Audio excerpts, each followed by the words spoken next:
ఇప్పటికీ 2 యుగాల ముందు జన్మించిన శ్రీరాముడిని గుర్తు చేసుకుంటున్నామంటే ఆయన గొప్పతనమేంటో తెలుస్తుంది కదా!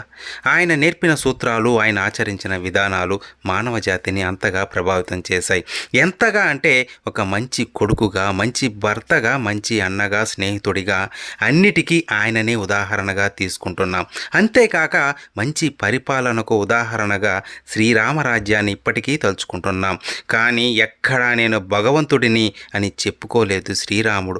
సాధారణంగానే పుట్టి మనిషి జీవితం ఎలా ఉండాలో జీవించాలో నేర్పాడు శ్రీరాముడు. మనందరికీ స్ఫూర్తిదాయకమయ్యాడు శ్రీరాముడు. ధర్మం తప్పాడని, తన భార్యను తీసుకెళ్లాడని కోతుల మూకతో దండెత్తి మహాశక్తివంతుడైన 10 తలల రావణ్ణి మట్టి కరిపించాడు. ఆయనే మనకి మార్గదర్శి, ఆయనే స్ఫూర్తి. అందుకే మన దేశంలో ప్రతి ఊరిలో, ప్రతి వీధిలో ఏమున్నా లేకున్నా శ్రీరామ మందిరం ఉంటుంది. రేపే ఆ యుగ పురుషుడి జన్మదినం శ్రీరామనవమి.